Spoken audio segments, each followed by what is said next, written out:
اور سندھ کے درمیانی علاقوں کو اپنے قبضے میں لے کر حکومت کی تھی۔ موجودہ علاقہ بھکر جو سندھ پاکستان میں موجود ہے ان کا دارالخلافہ یعنی کیپٹل ہوا کرتا تھا۔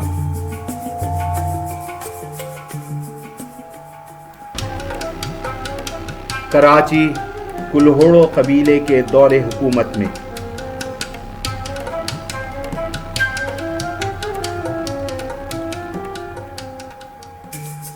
سن 1701 سن عیسوی سے لے کر سن 1783 سن عیسوی تک سندھ اور پنجاب کے کچھ حصوں پر اس قبیلے نے حکمرانی کی تھی۔ سن 1710 سن عیسوی سے سن 1768 سن عیسوی تک ان کا دارالخلافہ خدا آباد کہلاتا تھا۔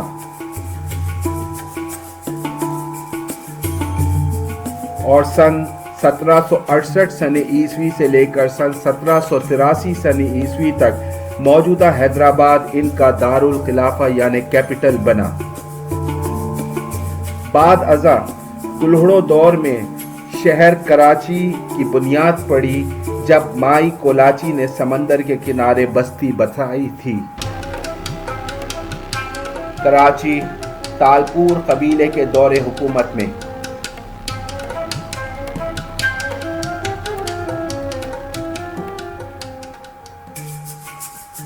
تالپور سندھ میں رہنے والی بلوچ قوم تھی جن کی زبان سرائکی تھی۔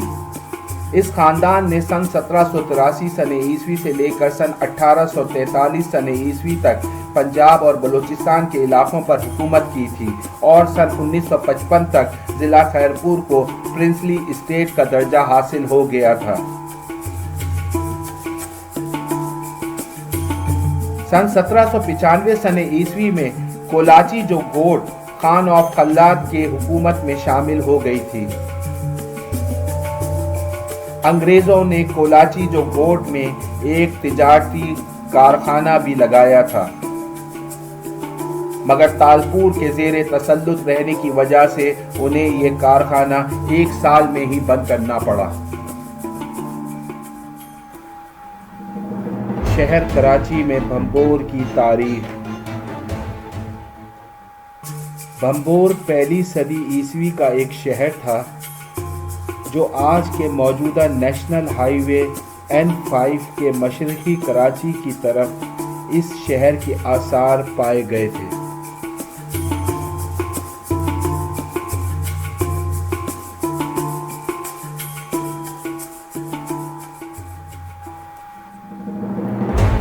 لاہوری بندر کی تاریخ۔ لاہوری بندر یا لاہوری بندر یا لاری بندر جنوبی سندھ میں واقع سن 1300 سن عیسوی سے لے کر سن 1600 سن عیسوی تک مغربی بھارت سے جڑی ہوئی یہ ایک تاریخی اہمیت کی حامل بندرگاہ تھی۔ یہ بندرگاہ موجودہ میرپور ساکرو ضلع ٹھٹہ میں واقع ہے۔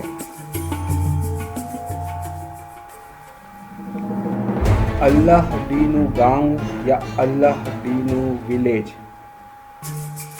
اللہ ڈینو گاؤں ہڑپا دور کا ایک گاؤں تھا جو کراچی کے مشرقی حصے میں 40 کلومیٹر کے فاصلے پر موجودہ کراچی سے دور تھا۔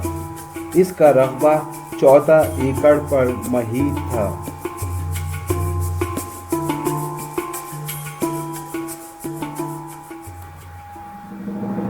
پیر پتھو شاہ کی بستی۔ موجودہ ہب ندی کراچی کے دہانے پر پیر پتھو شاہ کی بستی قائم تھی۔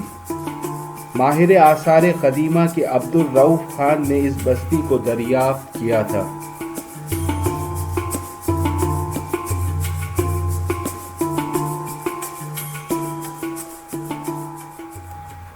مرلی پہاڑیاں یا مرلی ہلز۔ مرلی ہلز موجودہ گلشن اقبال ٹاؤن میں موجود تھی۔ ایک زمانے میں یہ ایک تفریح گاہ تھی جسے اوپن ایئر سنیما گھر کے طور پر بھی استعمال کیا جاتا تھا، اور وہ جگہ ڈرائیو ان سنیما کہلاتی تھی۔ جہاں لوگ اپنی اپنی گاڑیوں میں بیٹھ کر سینما دیکھنے کا لطف اٹھایا کرتے تھے۔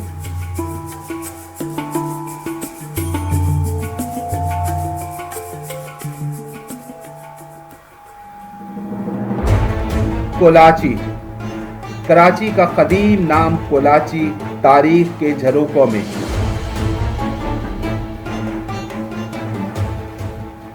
موجودہ شہر کراچی کو کولاچی بلوچستان کے مکرانی قبیلے کے لوگوں کی وجہ سے کہا جاتا ہے۔ یہ قبیلہ عبداللہ گوٹ میں رہائش پذیر تھا جو موجودہ بن قاسم ٹاؤن میں موجود ہے۔ مرزا غیاث بیگ جو تیسرے مغل حکمران شہنشاہ اکبر کا وزیر تھا، اپنے زمانے میں اس ساحلی سندھ کے علاقے میں ترقیاتی کام شروع کیے تھے، جس میں ضلع ٹھٹہ کا علاقہ بھی شامل تھا۔ سن 1729 میں مکران اور بلوچستان سے لوگ یہاں آ کر بسنے لگے اور پھر یہ علاقہ عبداللہ گوٹ کے نام سے یہ بستی مشہور ہو گئی۔ مورخین کے مطابق یہ موجودہ شہر کراچی شروع میں ایک مچھیروں کی آبادی تھی، جسے ایک مچھیرے کی بیوی مائی کولاچی نے بلوچستان کے علاقے مکران سے یہاں آ کر بسائی تھی۔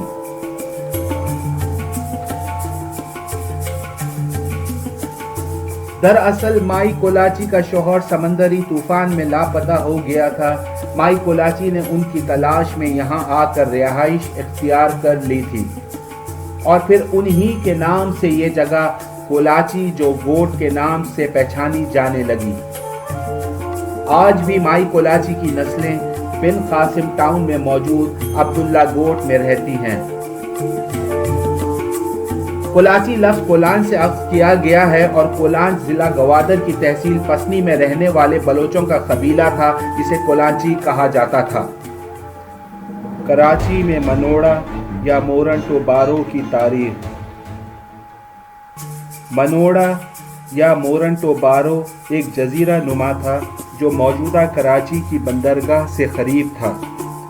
سن 1800 عیسوی میں سندھ میں جب مسقط اور مشرق وسطی پرشین گلف کے درمیان تجارت شروع ہوئی تو اس بندرگاہ کولاچی کی حفاظت کے لیے یہاں ایک قلعہ تعمیر کیا گیا تھا اور مسقط سے کچھ توپیں یہاں لائی گئی تھیں جو قلعے پر نصب کی گئی تھیں تاکہ علاقے کی حفاظت کی جا سکے۔ اس قلعے کے 2 دروازے تھے۔ ایک دروازہ جو سمندر کی جانب کھلتا تھا اسے کھارا در کہا جاتا تھا اور دوسرا دروازہ جو لیاری ندی کی طرف کھلتا تھا اسے میٹھا در کہا جاتا تھا۔ یہ دونوں دروازے یا دونوں علاقے آج بھی کھارا در اور میٹھا در کے نام سے مشہور ہیں۔ Karachi British East India company کے دور حکومت میں۔ کولاچی جو کوٹ دریائے سندھ کے دہانے پر ہونے کی وجہ سے انگریزوں کے لیے سونے کی چڑیا کی حیثیت اختیار کر گئی تھی اور وہ اس پر اپنا قبضہ چاہتے تھے۔ 3 فروری سن 1839 میں کولاچی جو گوٹ جو موجودہ کراچی ہے کو کلہڑو قبیلے نے خان آف خلات سے اپنے بھائی کے قتل کے جرمانے کے عوض حاصل کر لیا تھا اور اس طرح کولاچی جو گوٹ کراچی تالپوروں کے قبضے سے نکل کر کلہڑوں کے قبضے میں آ گیا اور ان کے ذریعے انگریزوں نے اس بندرگاہ کو روسیوں کے خلاف استعمال کرنے کے لیے افغانستان اور مشرق وسطیٰ کے ذریعے اس میں داخل ہو گئے۔ برٹش ایسٹ انڈیا کی کمپنی کے چارلز جیمز نیپیئر نے سن 1843 میں میانی کی جنگ میں اسے تالپوروں سے اپنے قبضے میں لے لیا تھا اور 104 سال تک کراچی پر قابض رہے۔ کراچی برٹش راج کے دور میں۔ سن 1795 میں کراچی بلوچی تالپوروں کے قبضے میں تھا، مگر سن 1843 میں برٹش ایسٹ انڈیا کمپنی کے قبضے کے بعد اس پر برطانوی راج کا حکم چلتا تھا۔ سن 1799 میں اس دوران ایک کارخانہ بھی لگایا گیا تھا مگر 1 سال میں وہ بند ہو گیا تھا۔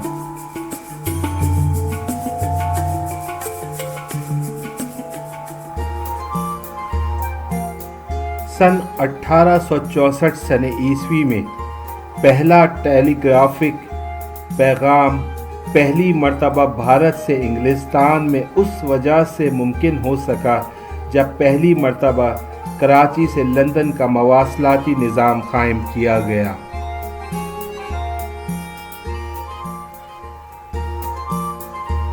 سن 1878 میں شہر کراچی میں ریلوے کا نظام قائم کیا گیا تھا جو اس وقت کے برطانوی راج میں بھارت کے شہروں سے منسلک کیا گیا تھا۔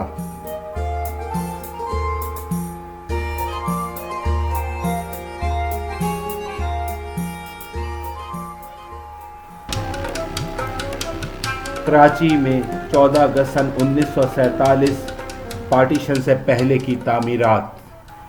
کراچی کی عمارت فریئر ہال۔ سن 1865 میں شہر کراچی کے بیچوں بیچ ایک ٹاؤن ہال یا شہر کی صدارتی عمارت بمبئی کے governor general Henry Bartle Edward Frere کے نام سے تعمیر کی گئی تھی، جو قیام پاکستان کے بعد لائبریری کے طور پر استعمال ہوتی رہی ہے۔ کراچی شہر کی عمارت امپریس مارکیٹ۔ امپریس مارکیٹ موجودہ کراچی کے صدر ٹاؤن میں قائم ایک تجارتی عمارت ہے۔ اس کے ارد گرد ایک باغ تعمیر کیا گیا ہے جو جہانگیر پارک کہلاتا ہے۔ امپریس مارکیٹ سن 1884 سے لے کر سن 1889 میں برطانوی راج میں ملکہ وکٹوریہ کے نام سے موسوم کر کے تعمیر کی گئی تھی، جو اس وقت برطانوی راج میں بھارت کی حکمران ملکہ یا ایمپریس کہلاتی تھی۔ یہ عمارت تجارت کی غرض سے بنائی گئی تھی۔ امپریس مارکیٹ کی تاریخی حیثیت یہ ہے کہ سن 1857 میں غدر کے موقع پر جب ہندوستان کو انگریزوں کے قبضے سے چھڑانے کی تحریک ناکام ہو گئی تھی تو اس امپریس مارکیٹ کی عمارت کے پاس باغی سپاہیوں کے سر توپوں میں سوراخ میں ڈال کر انہیں اڑا دیا گیا تھا تاکہ کوئی اور بغاوت کے لیے اپنا سر نہ اٹھا سکے۔ عمارت کی بنیاد بمبئی کے چھٹے گورنر جیمز فرگوسن نے سن 1884 میں رکھی تھی۔ اس عمارت کے اندر 130 بائی 100 فٹ کا صحن موجود ہے، جس کے چاروں اطراف 4 داخلی دروازے ہیں اور ان کی اونچائی 46 فٹ ہے۔ تقریباً 300 کے قریب اس میں مختلف اشیاء کی دکانیں قائم ہیں۔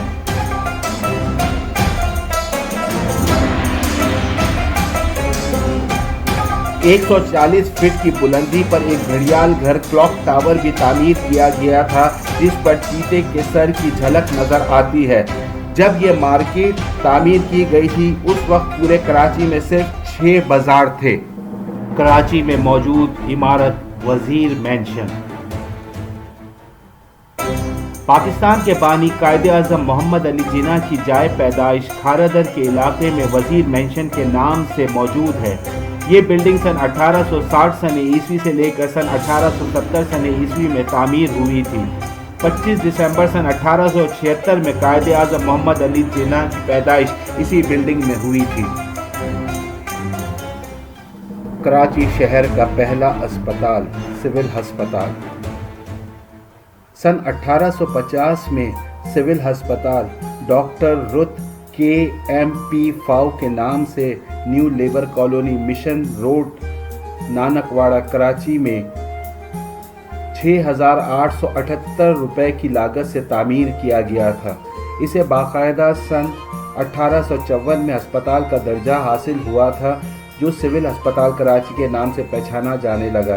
اس ہسپتال کی تعمیر کا مقصد یہ تھا کہ جب برطانوی فوج نے برصغیر پاک و ہند میں قدم رکھا اور کراچی کو اپنا مرکز بنایا تو یہاں کا موسم ان فوجیوں کو موافق نہ آیا اور وہ بیمار ہونے لگے۔ اس وجہ سے سول ہسپتال کا قیام ہوا۔ سن 1947 میں آزادی کے بعد اس ہسپتال سے منسلک ایک طبی درسگاہ بھی قائم کی گئی تھی، جو آج بھی Dow medical university health and sciences کے نام سے اپنی خدمات سر انجام دے رہی ہے اور پاکستان کو بہترین ڈاکٹرز فراہم کر رہی ہے۔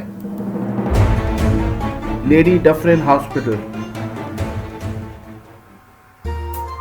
وائس رائے ڈفرن کی بیوی ایلگن ڈفرن نے اس اسپتال کا 1898 میں افتتاح کیا تھا۔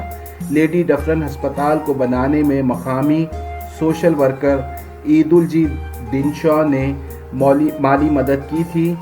یہ اسپتال غریب اور نادار عورتوں کی زچگی اور نسوانی بیماریوں کے علاج کے لیے بنایا گیا تھا، جہاں ان کا علاج مفت ہوا کرتا تھا۔ بعد ازاں یہ لاؤزی لارنس نرسنگ ٹریننگ انسٹیٹیوٹ کے طور پر نرسنگ انسٹیٹیوٹ بن گیا، جو اس زمانے میں کلکٹر آف کراچی کی بیوی تھی، اور یہ اسی کے نام سے موسوم ہو گیا۔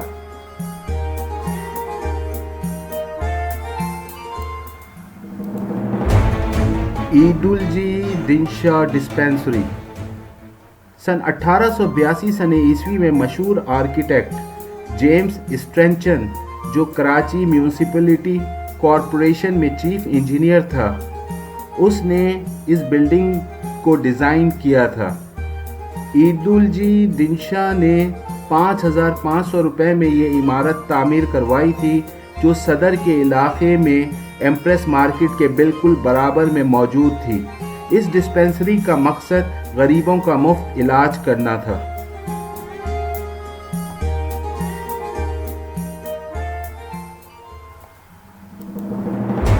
Narayan Jagannath Vaidya high school NJV school NJV higher secondary school Sindh Karachi کا پہلا اسکول تھا، جو سن 1855 میں سر بارٹل فیریئر نے تعمیر کروایا تھا، جو بعد میں سن 1876 میں اپنی موجودہ جگہ بہرہ پیر محمد علی جناح روڈ پر منتقل ہو گیا تھا۔ NJV اسکول سر نارائن جگناتھ ویدیا ہائی اسکول کے نام سے موسوم کیا گیا ہے، جنہوں نے اسے تعمیر کروانے میں بیش بہا مالی امداد فراہم کی تھی۔ یہ ایک 3 منزلہ عمارت ہے، جس میں 40 کمرے ہیں، جہاں بچوں کو تعلیم دی جاتی ہے۔ اس کے علاوہ آرٹ لیبارٹری، 3 IT روم اور آڈیٹوریم بھی موجود ہے۔ اس اسکول کے سب سے پہلے بیچ میں 68 شاگرد تھے، جن میں سے 12 کا تعلق مسلم گھرانے سے تھا۔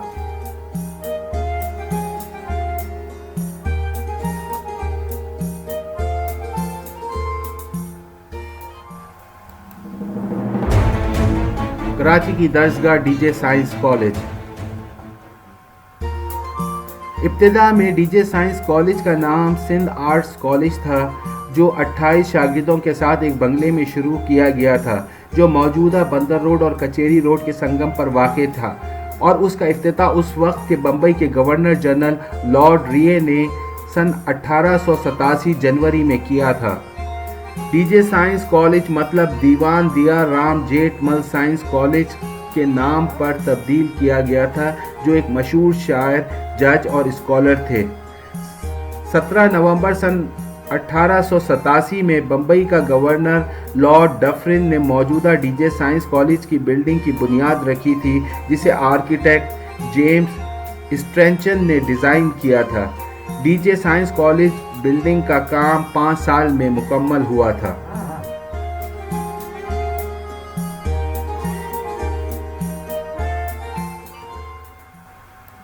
بائی ویر بھائی ji Soparivala Parsi school BVS school.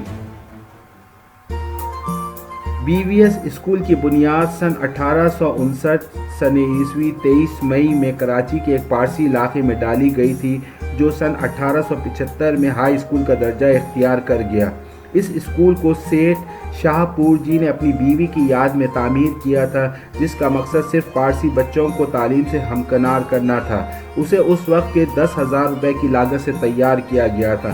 سن 1877 میں بمبئی کے گورنر سر رابرٹ ٹیمپل نے اپنی کراچی کے دورے کے دوران اس اسکول کا بھی دورہ کیا تھا، اور سیٹھ شاہپور جی کو کوئین وکٹوریہ کی جانب سے سرٹیفکیٹ آف لائلٹی سے نوازا تھا، جو تعلیم کے شعبے میں ان کی خدمات کی عوض تھا۔ سن 1904 میں موجودہ عبداللہ ہارون روڈ پر اس کی نئی بلڈنگ تعمیر کی گئی ہے، جسے آج تعمیر ہوئے 119 سال گزر چکے ہیں۔ سن 1947 میں آزادی کے بعد قائد اعظم نے اس اسکول میں غیر پارسی بچوں کے داخلے سے پابندی ختم کر دی تھی۔ سینٹ جوزف کانوینٹ اسکول موجودہ شارع عراق کراچی پر Saint Joseph convent high school قائم ہے۔ اسے 18 مارچ سن 1862 میں تقریباً 160 سال پہلے بمبئی سے آئی ہوئی 5 کیتھولک سسٹرز نے تعمیر کروایا تھا۔ اس اسکول کو 40 لڑکوں اور 48 لڑکیوں کی تعلیم سے شروع کیا گیا تھا۔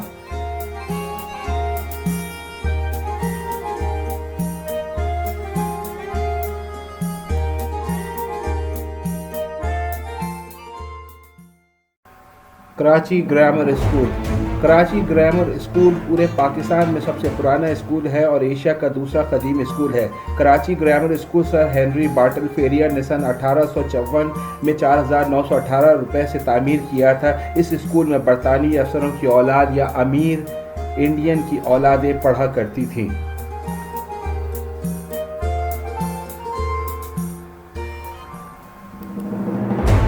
سینٹ پیٹرک کیتھیڈرل یا Saint Patrick church. Saint Patrick church Karachi بلکہ پورے سندھ کا سب سے پہلا چرچ ہے جو سن 1845 میں 6000 روپے کی لاگت سے تعمیر ہوا تھا۔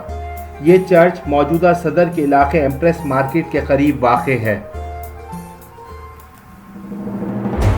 کراچی جم خانہ۔ کراچی جم خانہ کراچی کے موجودہ کلب روڈ پر واقع ہے۔ کراچی جم خانہ سن 1886 میں قائم کیا گیا تھا جہاں فرسٹ کلاس کرکٹ کھیلی جاتی تھی اور یہ پاکستان کا سب سے پرانا جم خانہ ہے۔ ہندو جم خانہ۔ رام گوپال گروہانند موہٹا نے سن 1925 میں ہندو جم خانہ تعمیر کروایا تھا۔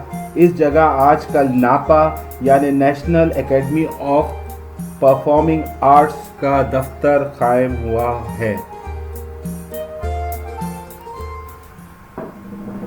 موہٹا پیلس۔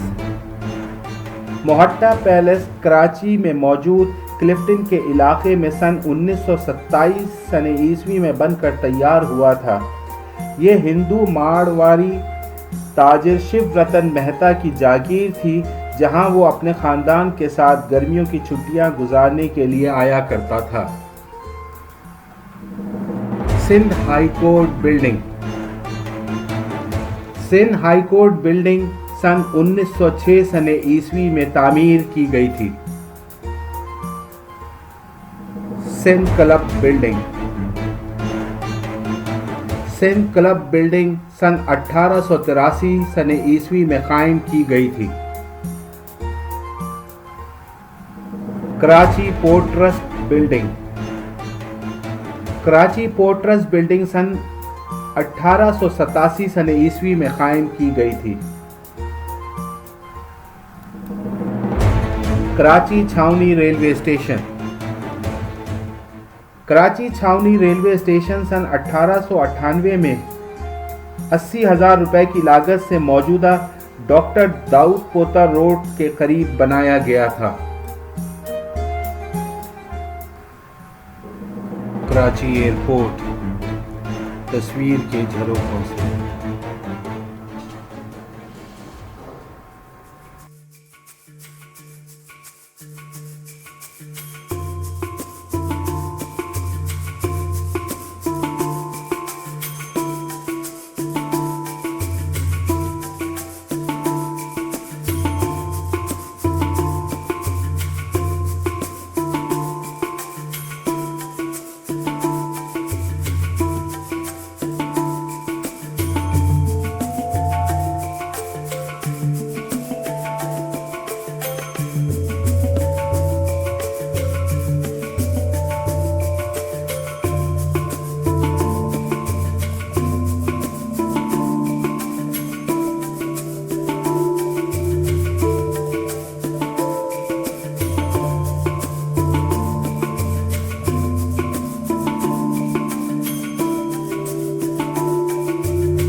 کراچی کے قدیم سینما گھر تصویر کے جھروکوں سے۔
شہر کراچی تصویر کے جھلکوں سے